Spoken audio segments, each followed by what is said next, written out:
The longest and most expensive FBI investigation in history began in 1978 when a mysterious madman began sending bombs to universities and airlines, earning himself the FBI case designation UNABOM.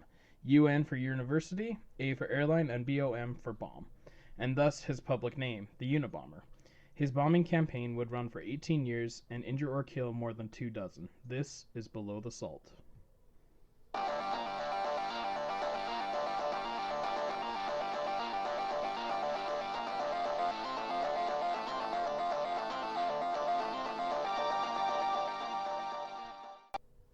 All right, let's get started. You've heard of the Unabomber. Oh, yeah. Everyone's heard of the Unabomber. Definitely. He's a big one.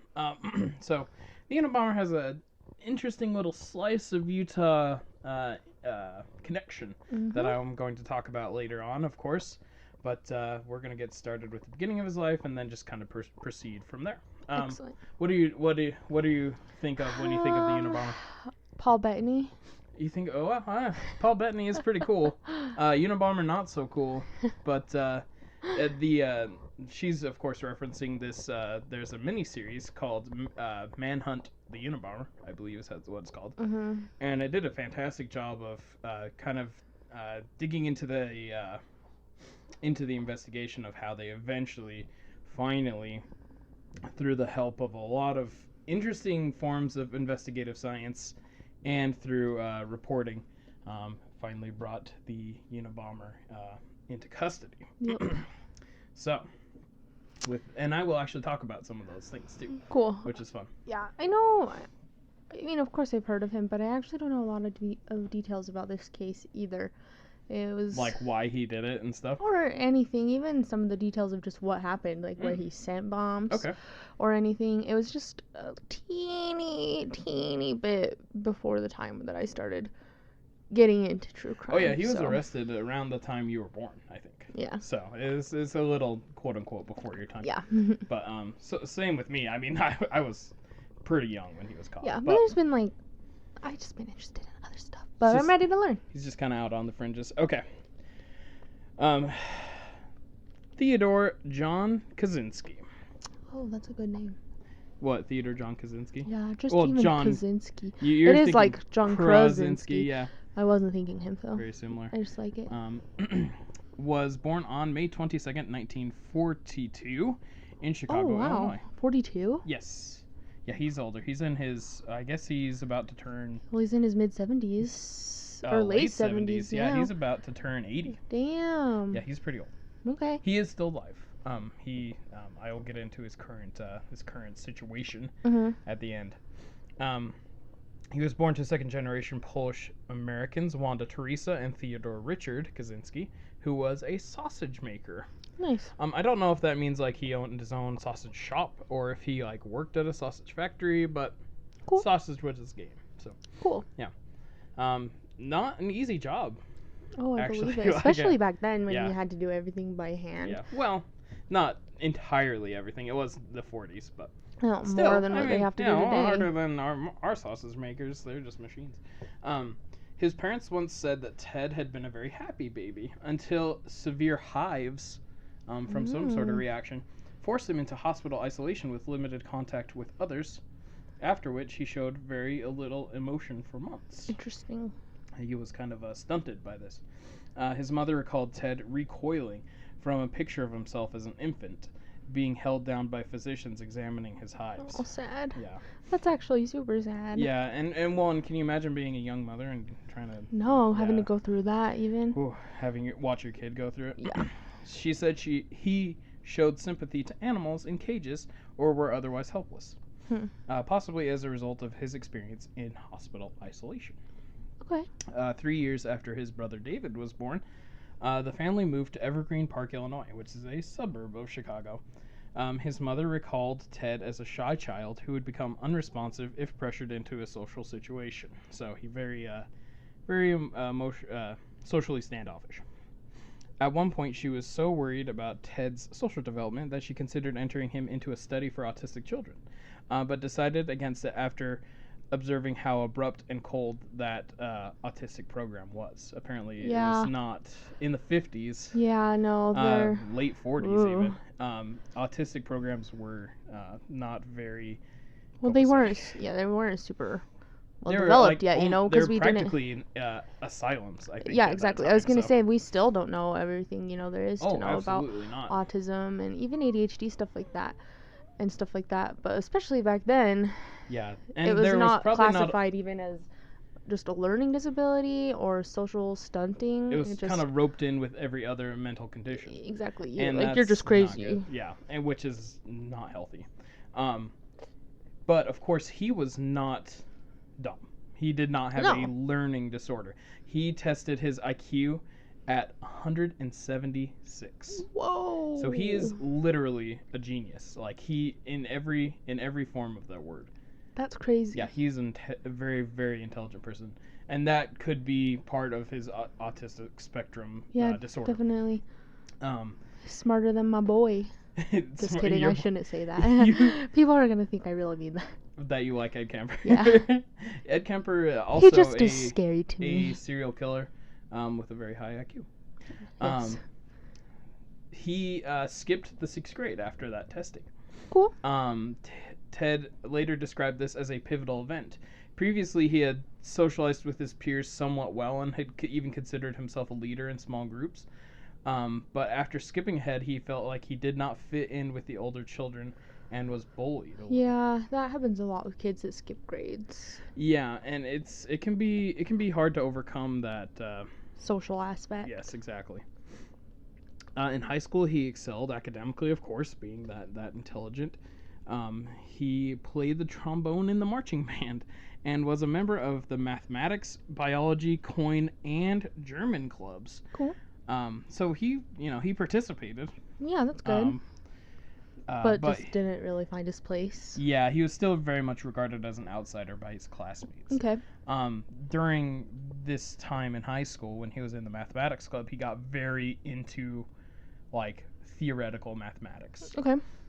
Not just like the functional side of math, but like the higher thinking part of math. He would spend hours studying and solving very advanced problems. This is like some Good Will Hunting shit, right? Stuff that like literally puts me to sleep. Oh God, seriously. And there's a spectrum. There's a part of society that values this kind of thinking, but it's not one that I'm super familiar with. So. No. That's not how my brain works, but I respect if it is how your brain works. Yeah, I mean, think of if he had put the amount of energy that he put into other things into, like, I don't know, working at NASA or something like that, like, he could have changed the world. But definitely. He did not. Nope.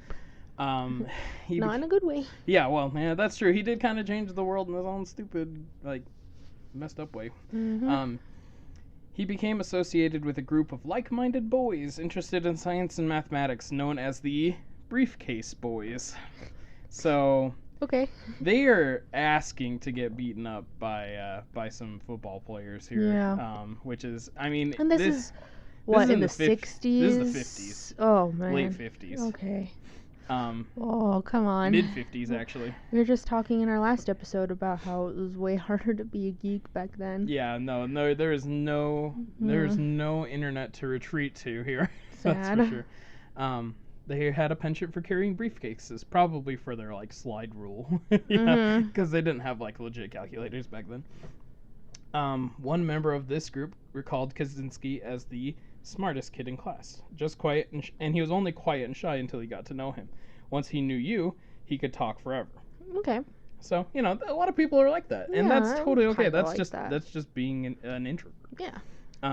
After skipping the 11th grade, in addition to skipping the 6th grade before, Ted graduated from high school at the age of 15, and he entered Harvard on a full scholarship in 1958 at the age of just 16. Well, good for him. So he is very well placed. This is Harvard.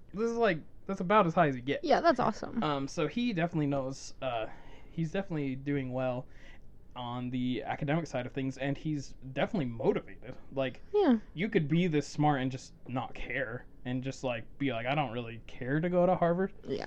But at the age of 16, he was on his way to Harvard. Well, good for him. But Harvard did not go super well for Ted Kaczynski. Aside from the social stuff, there's some really messed up stuff coming down the pipe. During his first year at Harvard, one of his classmates there recalled him as a genius and very quiet but personable. He would enter into the discussions maybe a little less often than most, but he was certainly friendly.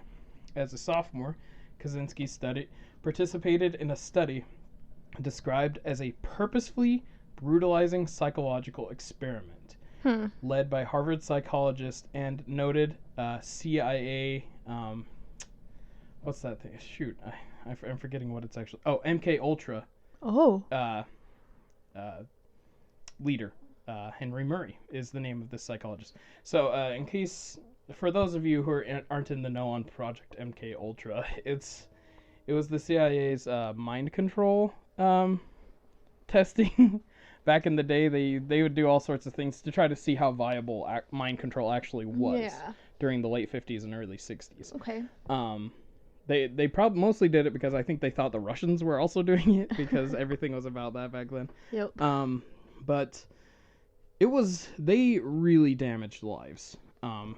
They did some stuff, unconscionable stuff during MK Ultra. They actually, there's one where they aerosolized LSD and put it on a car's muffler and just had it drive around in New York to see if they could low dose the entire city. God. Just to see what would happen. Yeah. Ew. There's like proof. This isn't just like crackpot, like, I'm crazy and this is what the CIA is doing to people. This is like declassified actual project information. So, of course, one of the places they go to is Harvard because they want to have the best minds looking at this really fucked up program. And they go to Harvard psychologist Henry Murray, who starts this experiment that young 16-year-old Ted Kaczynski gets exposed to. Subjects of the experiment were told that they would be debating personal philosophies with another student, and then they're asked to detail their personal beliefs and aspirations in an essay.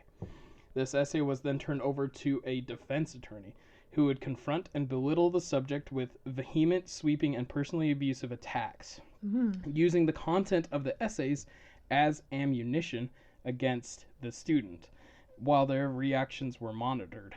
The experiment lasted 3 entire years, Oh my God. with someone verbally abusing and humiliating Kaczynski at least once per week. Kaczynski spent a total of 200 hours as part of this study. Some sources have suggested that Murray's experiments were part of MK Ultra because he was very much involved in MK Ultra. The CIA's research into mind control, and so the idea was if you could gauge someone's reactions to being broken down, you could do it more effectively. And if you could break someone down, you can control their actions. Once they're a puddle. The idea behind it actually kind of makes sense, but one, brain control is a super fucked up thing to do. Oh, definitely. And 2, breaking someone down in order to do it is even worse. Definitely. But I mean, like, even on like a smaller scale, that's why, why it's always nice guys finish last. People that are kind of jerks and get ahead and make you feel worse about yourself are always like your bosses or people in authority. Yeah, because they make it happen. Yep, exactly. And that's the whole, only psychopaths become CEOs type thing. Exactly. Yeah. Okay. While this involvement in this study is not considered to be the entire reason behind Ted's bombing campaign, it certainly didn't help. Themes confronting mind control, government systems, and technology are the crux of his work, and universities were often targets of his bombs. Okay. So, he probably wouldn't come right out and say, hey, maybe you shouldn't have done this to me. Yeah. Or I wouldn't have bombed you, but the subtext is certainly there. Definitely. So, Ted Kaczynski earned his Bachelor's of Arts degree in mathematics from Harvard in 1962. So he earned his degree on time, 4 years. Cool. So he was 20. Yeah, he was 20 when he had an undergrad from Harvard. That's crazy. Yeah, he's a very, very intelligent person. From there, he moved on to the University of Michigan and specialized in complex analysis, specifically geometric function theory. I've never even heard of that. Okay. It's just, I think it's kind of like the stuff Ian Malcolm was doing in the Jurassic Park books. It's just like how math affects like the world and like how geometry probability is a little bit. Probability, chaos theory, that sort of thing. Okay. Yeah, it's stuff that I'm not. Yeah, I start reading it on Wikipedia, and my eyes start crossing. His intellect and drive often impressed his professors at the University of Michigan. Ted later said that he struggled immensely during these post-grad years. The fact that he even got his degree, what he said, was a criticism of the lax standards at UM. So he said he barely showed up to class and barely participated, and he still passed because the University of Michigan was that shitty. Wow. That's pretty brutal, especially coming from a serial bomber. Yeah. Ooh, that's gotta hurt, UM. That's shots fired. In 1967, Kaczynski's dissertation won the Sumner B. Myers Prize for Michigan's best mathematics dissertation of the year. His doctoral advisor called it the best he's ever seen. And another said, I would guess that maybe only 10 or 12 people in the entire country understood or appreciated it. Wow. So while that is an endorsement of how intelligent and how driven Ted was, it also kind of speaks to the fact that not a lot of people are operating at Ted's level. No. And it's got to be entirely isolating to live in Ted's head. Definitely. In late 1967, at only 25 years old, Ted became the youngest assistant math professor in the history of UC Berkeley, which of course is a very prestigious school over in the Bay Area. There he taught undergrad classes in geometry and calculus. His teaching evaluations suggest he was not well liked by his students. He seemed very uncomfortable in the social situation of teaching. He taught straight from the textbook and refused to answer questions from his class. Without any explanation, Ted suddenly and unexpectedly resigned in 1969 after only being there for 2 years. Okay. And like his fellow staff was like, why are you quitting? Like you're the youngest math professor we've ever had. Like you're on your way to great things. And he never really He's said. Like, nah. He said, I'm out of here. Okay. I think it was the social part of it seems like. Yeah. And I can understand that. Like if you're going day in day out and under like tons of social pressure, it's not easy. For sure. But you know, these next few steps kind of separate him from the rest of us who just suffer from a regular amount of social anxiety or, you know, suffer from regular problems. So, after resigning from UC Berkeley, Ted moved to his parents' home in Lombard, Illinois. And then 2 years later, in 1971, he moved to a remote cabin that he and his brother had built outside Lincoln, Montana, where he could live a simple life with very little money and without electricity or running water, working odd jobs and receiving financial support from his family.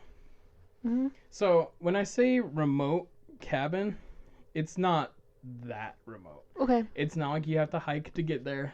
Like he had neighbors, you know, that he could walk to easily. Yeah. He could take his bike into town, and he I'll get into it here. But it seems like, he's that crazy old hermit that lives way up in the woods that never interacts with But it's anybody. not. No, he just liked being near nature, and that was the closest, most convenient place I to get live that. in nature. Okay.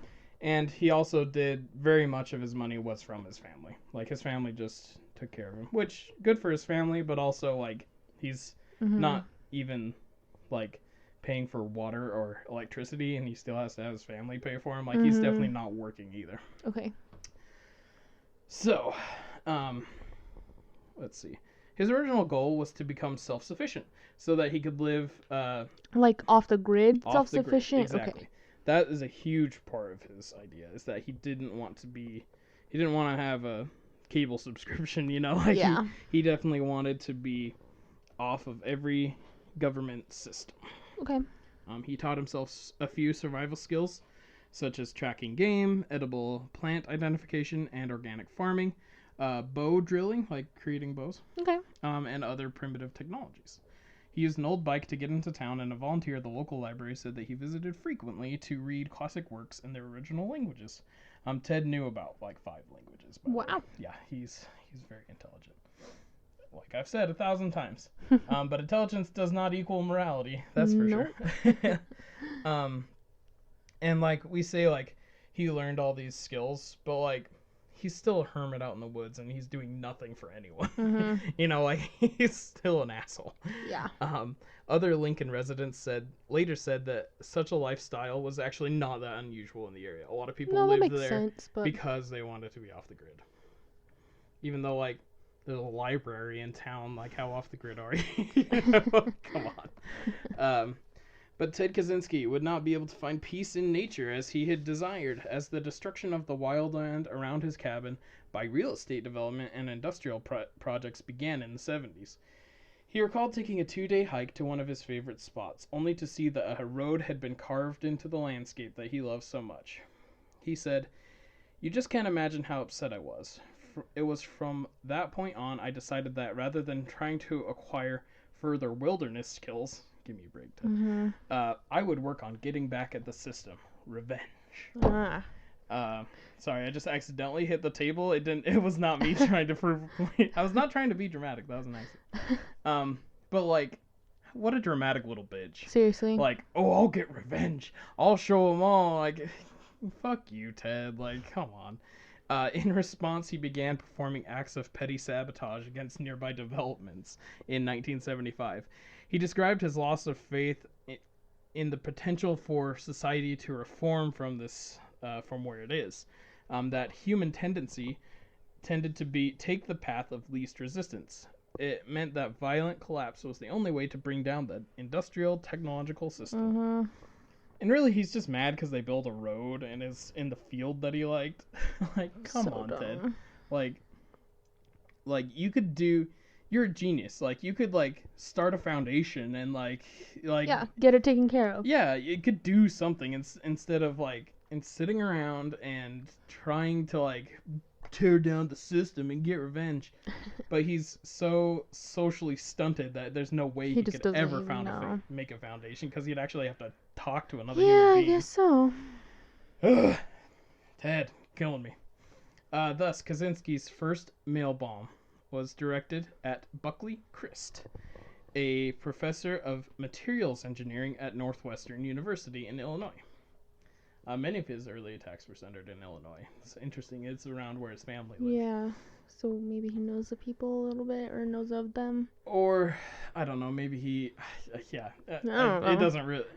Honestly, even at the end of everything, when the investigators are like, why did you attack these people in this place? There is no rhyme or reason to it. It's like he literally looked them up in the phone book, and it looked like a good idea. Okay. Yeah. Actually, I think it was in the library in Lincoln. He looked up, this guy, this professor of materials at Northwestern, was attached to some random project, and so that's why he got attacked. Okay. To facilitate this attack, Kaczynski returned to Illinois in 1978 and stayed there for a time to work with his father and brother at a foam rubber factory. I guess his father's no longer making sausages. In August 1978, he was fired by his own brother, who was the supervisor on the shift, for writing insulting limericks about a female supervisor with whom he had gone on a date with. Ew. Yeah. Ew, I hate that. Yes. No, thank you. She later recalled Kaczynski as intelligent and quiet, but didn't remember much from their time together, and denied that there had been a romantic relationship. So basically, she went on like one date with him, didn't like him because he was super standoffish and gross. Probably smelled like old milk or something. And she's like, yeah, this isn't going to work out. And so he got mad and wrote insulting limericks about her. What an asshole. He's basically like pre-incel. Ugh. Yeah. It's really gross.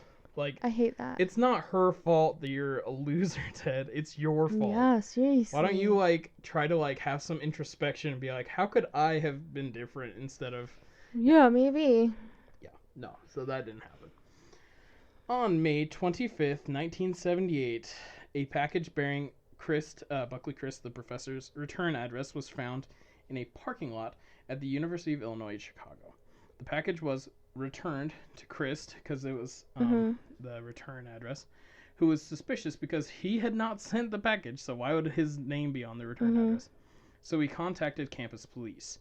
Officer Terry Marker opened the package, which exploded and injured his left hand with shrapnel. So, first victim. All right. Yeah. So he is officially very much escalated things. He's gone from just being an asshole in the woods to someone who's bombing off of his parents and sending mail bombs. Great. Yeah, good for him.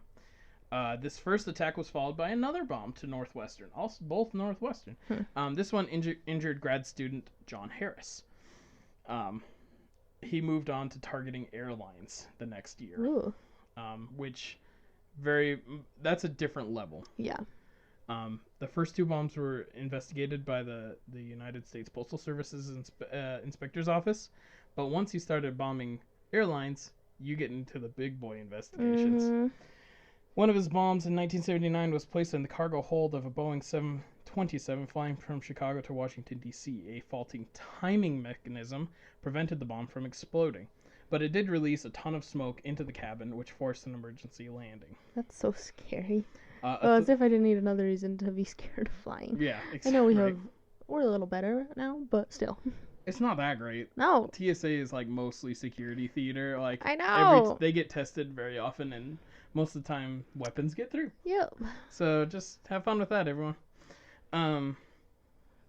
So, authorities said that the bomb had enough power to obliterate the entire plane if it had detonated properly. Jeez. Since bombing an airliner is a federal crime, the FBI stepped in and designated the case UNABOM, meaning University and Airline Bomber. Later that year, his following bomb was sent to Percy Wood, the head of United Airlines, which is also in Illinois. This resulted in serious cuts and burns all over his face and body. At this point, the FBI theorized that Kaczynski had a nature theme to his bombings. Trees and wood were often involved in his crimes.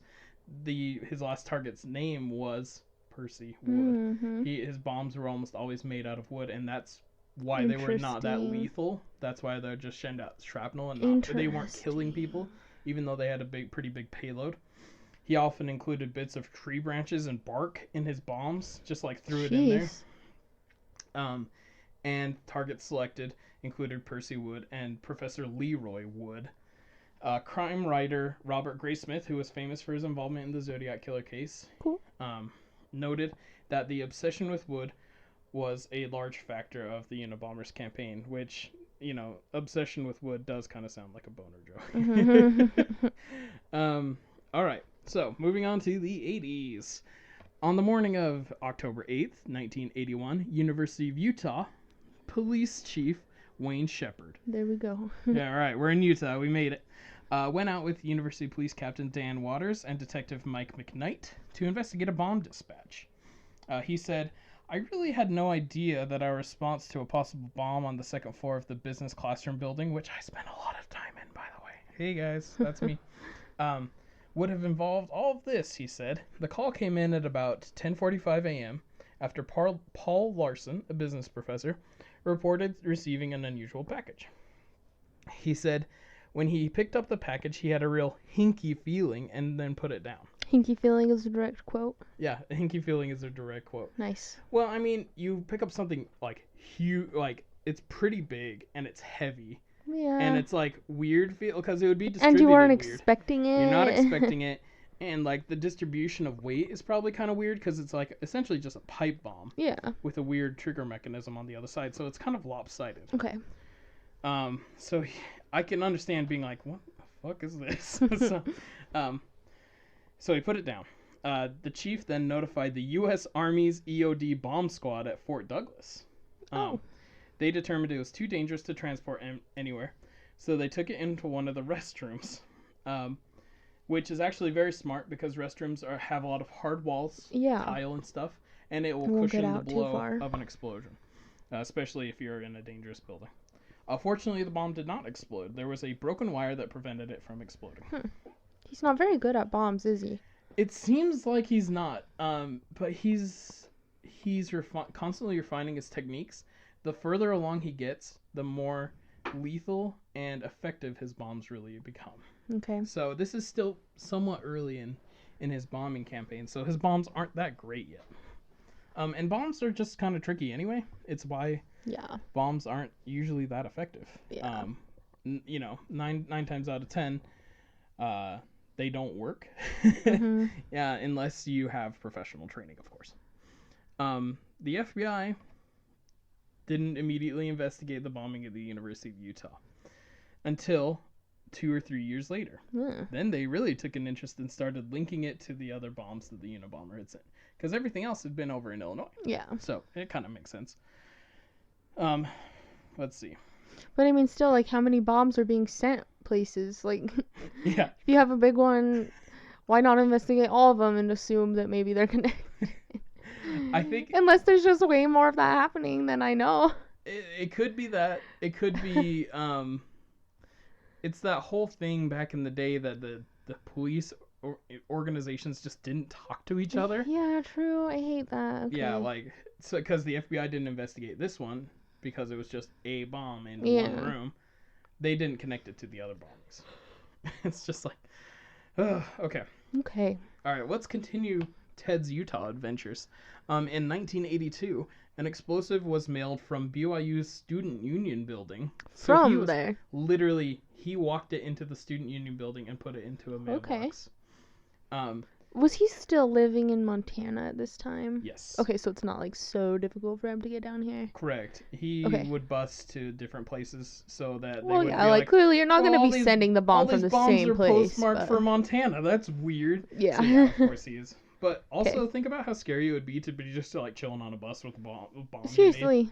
Especially when they don't work half the time. Yeah. So he walked into the Student Union building at BYU and put in a bomb addressed to a professor at Vanderbilt University in Tennessee. The bomb arrived. It didn't have enough postage, so it was returned to Vanderbilt, because that was the return address. You didn't even have enough postage? No, it wasn't that. He intentionally didn't add because he had it sent back to Vanderbilt. Right, because it was the return address. Okay. So, resulting in an explosion that injured assistant Janet Smith with hand burns and shrapnel wounds. Ouch. The return address on the package, the mailing address on the package, who it was addressed to, was Professor Leroy Burnson at BYU. Therefore making the BYU connection. Yeah. Burnson said, "I have no idea who he is. I don't think I know him, but I don't know." Very helpful.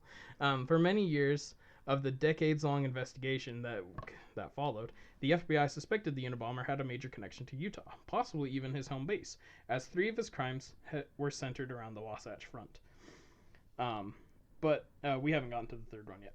But it was just one of the many sub-bases that Ted would use as part of his bombing campaign, a place far enough away from Montana as to not arouse suspicion to himself. His 3 sub-bases were Chicago, Salt Lake City, and the Bay Area. Oh, interesting. Generally. The next 2 bombs targeted his old employer, UC Berkeley. So, like, there's some rhyme or reason, kind of, but also there's not. It's really scattershot. And, like, when you find out why he did all this, like, you think to yourself, why does that make any sense to do what you were doing? How do you think that would help your cause? Yeah. It just, that's the crazy part in his brain. Like, to think that this would work and actually foment change. It's dumb. The next 2 bombs, of course, targeted his old employer, UC Berkeley. The first attack happened in 1982 when noted engineering professor Diogenes Angelakos, very Greek name, was severely burned and injured by shrapnel. He's actually a pretty famous engineering dude, apparently, in circles. Cool. He was very, but he was making a name for himself and therefore attracted attention from Ted Kaczynski. Yeah. Great. 3 years later, in 1985, John Hauser, a graduate student and captain in the U.S. Air Force, had an artery in his arm severed in an explosion, and also lost 4 fingers and vision in 1 eye. Oh my god. So Ted's bombs are getting a little bit more effective. Instead of just shrapnel and burns, he's severing body parts. Mm-hmm. Next up on Ted's list was his post-grad alma mater of the University of Michigan that he loves so much. A research assistant named Nicholas Suino was injured with burns and shrapnel when a package from the Unabomber addressed to UN professor James V. McConnell exploded in his hands. McConnell himself would only experience temporary hearing loss. That's another thing, is that most of Ted's intended victims don't actually get it. It's some poor RA or like assistant or something who's opening mail on behalf of someone else that's getting hurt. So like, you know, fuck you, Ted. Yeah, seriously. Jesus Christ, dude. Like, so oh, sorry about that, everyone. So far, Ted had only been responsible for a huge amount of devastating damage to property and to the health of his victims, but he had not killed anyone. But eventually, he did claim his first murder victim. Hugh Scruton, a 38-year-old Sacramento, California computer store owner, was killed in 1985 by a nail and splinter-loaded bomb placed in the parking lot of his store. So he started using metal in his bombs. And then they started getting lethal. And he started targeting computer store owners. Yeah, like they're weird. Responsible for the industrial technological thing that he's mad at. Yeah, I don't get it. Doesn't make any sense. Another computer store was targeted in 1987. This store is located in Salt Lake City, Utah. On a brisk February morning in 1987, a young female employee stared out her window at a strange man in a hooded gray sweatshirt and sunglasses. She watched as he pulled a peculiar wooden object from a laundry bag and placed it beside a car. It was like a log. Like a half log, like firewood. He carved out a space in the wood and made the bomb in it. Ooh. And it's really strange. But he thought if it was a little less innocuous than the package, maybe it would just, I don't know. But he's targeting computer stores. It just doesn't make any sense. She watched this, separated by glass. The woman stood only a few feet away from the man. She was close enough to see his long, thin fingers, she described, smooth hands, and rough, ruddy complexion. She asked, "What in the hell is this guy doing?" To a fellow employee at the computer store, which is actually very close to the University of Utah. The fellow employee says, "Looks like someone's trying to flatten some tires." Then the telephone rang, and the two workers became distracted with the phone call and moved on. A few minutes later, their boss, Gary Wright, drove up, saw the strange wooden object in the parking lot, and kicked it to get it out of the way of the parking lot.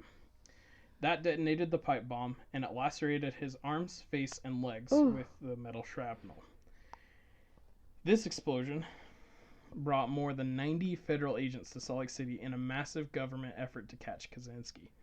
The quick glimpse by the computer store worker was the first and only time that anyone saw the Unabomber during the investigation. Wow. It generated that very famous police sketch of the kind of expression on his face, the sunglasses, and the hood. Everyone knows that picture of the Unabomber. Classic. Yep. That was by a female computer store worker in Salt Lake City, Utah. Cool. The bomb was, of course, disguised as a piece of lumber, injured Gary Wright when he attempted to move it from the lot. It also severed nerves in his left arm and propelled about 200 pieces of shrapnel into his body. Thank God. But he survived. He survived. Okay, good. I don't think it severed anything. He kept all of his limbs. Good. So after that, he got a lot of heat. They were like, "Oh, we know kind of what he looks like now. We know he's a white dude. We know how tall he is. We know we have essentially a very loose physical description of him." So he kind of laid low for a while, 6 years. Oh, wow. In 1993, after his 6-year break, Kaczynski mailed a bomb to David Glertner, he's a computer science professor at Yale. Which, yes, of course he's a computer science professor at Yale. His name is David Glertner. Rude.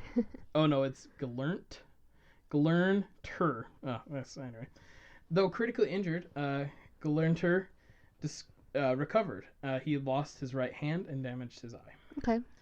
In the same weekend, Kaczynski mailed a bomb to the home of geneticist Charles Epstein from the University of California, San Francisco, who lost several fingers and some of his hearing upon the explosion when opening it.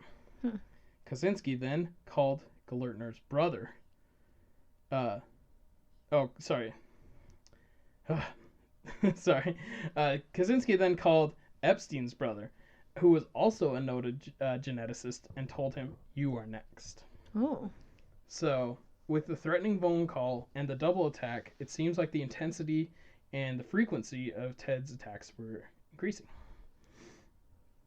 In 1994, Burson Marsteller executive Thomas J. Mosser, like, you know, a nature word, Moss, was killed by a mail bomb sent to his home in North Caldwell, New Jersey.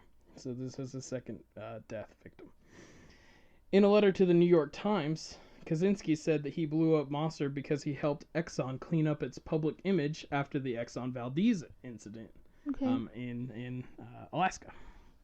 And more importantly, because his business is the development of techniques for manipulating people's attitudes. So that's definitely worth killing someone. Then, on April 19th, 1995, another bomb went off, but this one was not by Ted Kaczynski. This one was by anti-government militia member Timothy McVeigh, which destroyed the Alfred P. Murrah building in Oklahoma City, killing 168 people and garnering the shock and attention that Ted always wanted to achieve with his bombing campaign. Yeah. Great. So now he's like, well, shit. Now I gotta do it better. Yeah, no, it's like, he's like, this guy gets all the attention in the world because he sets off one bomb. And I've been sending off bombs for the last 12 years, and I'm not getting any, and all I'm getting is an investigation, and no one gives a shit about me. Yeah. Dumb. Frustrated with the seeming ineffectiveness of his own terrorist campaign, he sent out his next bomb the very next day. On April 25th, the Unabomber claimed his final victim, Gilbert Brent Murray, the president of a timber industry lobbying group, California Forestry Association. Okay, so how many people did he end up killing? 3 died from his bombs. Okay. But 23 were injured. Okay. Total. He was killed by a mail bomb addressed to the previous president, William Dennison, who had recently retired, so he wasn't even the intended victim. The bomb exploded with enough power to completely destroy most of the front of Murray's body and the entire room it was detonated in. Ted then decided it was time to move on to the next stage of his campaign. So between 1978 and 1995, a period of 17 years, Kaczynski mailed or hand-delivered a series of increasingly sophisticated bombs that cumulatively killed 3 people and injured 25 others. In all, 16 bombs were attributed to him. While the bombing devices varied widely through the years, all but the first few contained the initials FC, which Kaczynski later said stood for Freedom Club. like him and all of his buddies are doing this, inscribed on the parts inside the bombs. He purposely left misleading clues in the devices and took extreme care in preparing them to avoid leaving fingerprints. Some of the latent prints on the devices did not match those on letters that Kaczynski had sent. So that was just people in the mail. Alright, so in 1995, after his reaction to the Oklahoma City bombing, Kaczynski mailed several letters to media outlets, which outlined his goals and demanded that his 35,000-word essay titled Industrial Society and Its Future, or called the Unabomber Manifesto by the FBI, he demanded it be printed verbatim by a major newspaper. He stated that if the demand was met, he would desist from terrorism. There was controversy within news and law enforcement circles as to whether the essay should be published, but Attorney General Janet Reno, famous for her involvement in the Waco siege, and FBI Director Louis Freeh demanded its publication out of concern for public safety and in the hope that a reader would be able to identify the author. Okay. Which turned out to be quite prescient because that is kind of how things wrap up here. Yeah. The New York Times and the Washington Post both published the essay on September 19th, 1995. So what do you think his essay is going to be about? Bullshit. You're correct. Yeah. I mean, total Ted move to write an essay. Mm-hmm. Like, this guy lives and breathes academia, and so you know how it's funny. Even before the essay comes out, the FBI, John Douglas, the guy who did Mindhunter, does a profile on him and nails him. Just I love that. I'll get into the specifics, but it's great. All right, let's dig into the ideas behind industrial society and its future. Mm-hmm. This is hold on to your hats because it is exciting. The first line begins with a big idea. The Industrial Revolution and its consequences have been a disaster for the human race. Great. That's it. He writes that technology has had a destabilizing effect on society, and it has made life unfulfilling and has caused widespread psychological suffering. He argues that most people spend their time engaged in useless pursuits because of technological advances. He calls these surrogate activities, wherein people strive towards artificial goals, including scientific work, the consumption of entertainment, and such as following sports teams. So he really doesn't have a good opinion of jocks. He predicts that further technological advances will lead to extensive human genetic engineering, and that human beings will be adjusted to meet the needs of social systems rather than the other way around. Mm-hmm. He believes that technological progress can be stopped, unlike people who understand technology's negative impacts yet passively accept it as inevitable. He calls for a return to quote-unquote wild nature. Yeah. He sounds like we just recently watched Dexter season 5, and he reminds me of Jordan Chase, like the primal self. A little bit, yeah. Take it. If universities are teaching people about engineering and you want to blow them up, take it. Mm-hmm. Yeah. What's bullshit? It's kind of interesting though. I'll get into some analysis of this in a moment. Ted Kaczynski argues that the erosion of human freedom is a natural product of an industrial society because the system has to regulate human behavior in order to function. He states that the task of those who oppose industrial society is to promote social stress and instability and to propagate an ideology that opposes technology. One that offers the counter ideal of nature in order to gain enthusiastic support. So basically saying technological systems are trying to reprogram human nature systems in order to propagate itself. Mm-hmm. It actually makes sense, and I'll get into it in a second. He also says that a revolution against technology may be possible when industrial society is sufficiently unstable. Mm-hmm. Throughout the document, Kaczynski also criticizes both political parties. In his view, leftism is in the long run inconsistent with wild nature, with human freedom, and with the elimination of modern technology. He also criticizes conservatives, describing them as fools who whine about the decay of traditional values, yet they enthusiastically support technological progress and economic growth. Yeah. Okay. So that's a very Reader's Digest version of industrial society and its future. Mm-hmm. The response from readers and professionals was actually nuanced. Many of his ideas make a lot of sense. They resonate. Okay. Like, there are parts of it that are sound. There are things about our society that are not conducive to human health. The corporate idea is not necessarily the best thing for human psychology or human needs. Mm-hmm. And that should be addressed. Mm-hmm. That's true. Yeah. But his logic is really skewed, and his methods, of course, are undeniably wrong. Mm-hmm. Alston Chase reported in The Atlantic that the text was greeted in 1995 by many thoughtful people as a work of profundity. Like, it makes sense and it's sane. Chase argued, however, that it is neither the work of a genius nor a maniac. Well, he is a maniac. Mm-hmm. Its pessimism over the direction of civilization and its rejection of the modern world are shared by many, including the country's most highly educated. Psychiatrist Keith Ablow stated that Kaczynski was reprehensible for murdering and maiming people, but precisely correct in many of his ideas, and compared industrial society and its future to Aldous Huxley's Brave New World and George Orwell's 1984.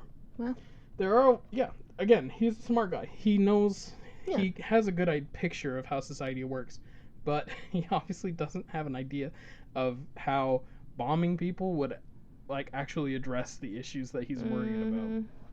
So, he's smart but very misguided. Because of the unusual materials used to make the mail bombs, the suspect was labeled the junkyard bomber by U.S. postal inspectors who had the initial responsibility for the case during the very early days. In 1979, an FBI task force that included 125 agents from the FBI, ATF, and U.S. Postal Service were formed. The task force grew to more than 150 full-time personnel. Wow. Which is expensive. Like, yeah, it is. Paying 150 people to work on something. Analysis of the bomb components and investigating the lives of the victims absolutely did not help identify the suspect, who built his bombs from materials available almost anywhere. He was picking them up off the street. Yeah. You know, the victims, investigators learned after interviewing Ted, were chosen irregularly. That's a tricky word. From library research. He literally looked them up in books, saw the footnotes, saw that this guy worked at Northwestern or Vanderbilt or wherever, and just said, that's the guy I'll pick. Okay. In 1980, the chief agent of FBI's Behavioral Sciences Unit, John Douglas, the guy who wrote Mindhunter, wrote up a psychological profile of the bomber. It described the offender as a man with above-average intelligence, connections to academia, and a neo-Luddite who held an academic degree in the hard sciences. So, a big old nerd. Yeah, pretty spot on. Yeah, it's pretty crazy. John Douglas, or at least his team, I'm listening to the last podcast on the left's article or podcast about Robert Hansen, the Butcher Baker. That's so good. I love how they just get him. And they could tell from his victims that he had a stutter. Yep. Like, that blows my mind. How on earth? But it's crazy. That's just how psychological science, even though it's not like a hard science per se, can just be so precise. It's crazy. Yep. So John Douglas was able to glean quite a lot just from the bombs about who Ted is. But it didn't help them identify him at all. In 1995, federal investigators asked a half-dozen academics at the University of Utah and Brigham Young University in Provo to analyze the Unabomber's manifesto in hopes of evoking memories of a student who may have voiced ideas about the destabilizing effects of technology on modern-day society. In May, federal authorities subpoenaed library records at BYU, and they were planning to subpoena circulation records at the University of Utah Library, sources said. So since Utah was one of his sub bases that he worked out of, they thought he might live here or might have gone to school here. One of the professors asked to read the Unabomber's manifesto was Leroy Burnson, the guy that had been the one that one of them was addressed to, but it didn't have postage. He is a soft-spoken 60-year-old computer expert at BYU at the time in 1995, and like everyone involved in the case, he was brought into it suddenly and for reasons he couldn't fathom. Since the investigation into the Unabomber was revived, Burnson had spent entire days with investigators trying to find some connection between himself and the bomber. He said, "We went over my entire childhood. They asked if I had ever had an affair, if my wife had ever had an affair. They made me go over my entire life. They asked him if he could look at the diagrams of the bombs and asked if he could see any idiosyncrasies in the design that could lead them to a student of his. Investigators asked him to read the manifesto to see if he could identify the author. He had no idea." And that makes sense. He had literally no connection. He'd never met him at all. So, the FBI was doing literally everything they could to find him. Before the publication, the FBI held press conferences asking the public to help identify the Unabomber. They were convinced that the bomber was from the Chicago area, or from the Salt Lake City area, or the San Francisco Bay Area. This geographical information, as well as the wording from the manifesto, persuaded the wife of David Kaczynski, Ted's brother, to urge her husband to read his manifesto. Mm-hmm. After reading it, David searched through old family papers and found letters that Ted had sent to newspapers to protest the abuses of technology by using similar phrases in the manifesto. Wow. So David had a very strong suspicion that Ted was behind it. Interesting. David specifically noted the usage of the phrase, "eat your cake and have it too," which is backwards from the traditional method of saying it, which is to have your cake and eat it too. This is something that Ted's mother would always say backwards, and Ted also said it backwards, but David and his father said it the normal way. Interesting. So, when the manifesto was first published, the FBI, of course, got over 1,000 calls a day for months on end in response to the $1 million reward, and thousands of suspect leads were reviewed. With all of this noise going on, David Kaczynski needed to make sure that he could actually make contact to the right people when he suspected that his brother was a Unabomber. Mm-hmm. He hired D.C. attorney Tony Bisceglie. Oh, wait, hang on. Bisceglie. Okay. Tony B. to make contact with the FBI, given the presumed difficulty of attracting the FBI's attention. David also wanted to protect his brother from a potential Waco situation, since he feared a violent outcome from any attempt by the FBI to contact his brother, which is fair. Yeah. Especially if it was not true. You don't want your brother to shoot the FBI if he wasn't involved. In February 1996, Tony B. I'm not saying that name. That name is really tricky. Gave a copy of a 1971 essay written by Ted to Molly Flynn at the FBI. She forwarded the essay onto the San Francisco-based task force, where FBI profiler James R. Fitzgerald, who's played by Sam Worthington in the miniseries, who recognized similarities using linguistic analysis and determined that the author of the essay and the manifesto were almost certainly the same. Cool. Combined with facts from the bombings and Ted's life, that he'd been born and raised in Illinois and that he had worked in San Francisco, that was enough for a search warrant. Nice. FBI officials were actually not unanimous in identifying Ted as the author of the manifesto, but proceeded nonetheless. Good. So, we got a search warrant on Ted. And this is after so much work. Like, it's crazy. And the fact that a judge signed a warrant because of linguistic analysis is absolutely unprecedented. Yeah. No one is going to say, these two writings sound the same, so could you get a search warrant on this guy? Very few judges would go for that, but this one, fortunately, did. So, after a very delicate operation involving luring Ted out of his cabin by a distant acquaintance in fear of an explosive trap at the cabin, FBI agents finally arrested Ted Kaczynski on April 3rd, 1996. Cool. A search of his cabin revealed a cache of bomb components, 400,000 handwritten journal pages. Woo. No, sorry, 40,000. Not quite as crazy. Still crazy. That included bomb-making experiments, descriptions of the Unabomber crimes, and one live bomb ready for mailing. Wow. They also found what appeared to be the original typed manuscript of Industrial Society and its future. So pretty much every piece of evidence they needed, they found.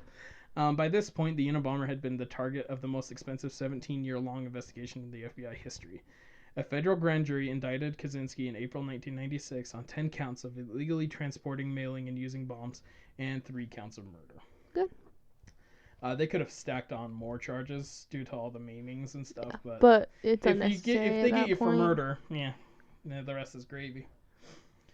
Kaczynski's lawyers, headed by Montana federal public defenders Michael Donahoe and Judy Clark. Can you imagine being a public defender for Ted Kaczynski? Nope. Attempted to enter an insanity defense for him to avoid the death penalty, but Ted rejected the strategy. Wow. And he kind of was right to do so. He's not crazy in that sense. Interesting. Yeah. So, on January 8th, 1998, he requested to dismiss his lawyers and hire Tony Serra as his counsel. Serra had agreed not to use an insanity defense and instead base a defense on Kaczynski's anti-technology views. The request was unsuccessful, and Kaczynski subsequently tried to commit suicide by hanging on January 9th, the next day. Several, though not all, forensic psychiatrists and psychologists who examined Kaczynski diagnosed him as being paranoid schizophrenic. But in his 2010 book, Technological Slavery, Kaczynski said that 2 prison psychologists who visited him frequently for 4 years told him that they saw no indication that he suffered from paranoid schizophrenia, and the diagnosis was ridiculous and political. Which, he doesn't exactly sound like a paranoid schizophrenic, so I can kind of get that. He just sounds like an asshole. He's just an asshole, yeah. On January 21st, 1998, Kaczynski was declared competent to stand trial despite the psychiatric diagnosis that had been made by the court. As he was fit to stand trial, prosecutors sought the death penalty, but Kaczynski avoided that by pleading guilty to all charges at the behest of the investigators, actually, who convinced him that the best way for him to continue making a difference in the world and to address his anti-technology views would be to continue to live. Ted very, very, very reluctantly agreed and accepted life imprisonment without the possibility of parole. Wow. He shortly tried to withdraw his plea, arguing that it was involuntary because of the investigators' involvement.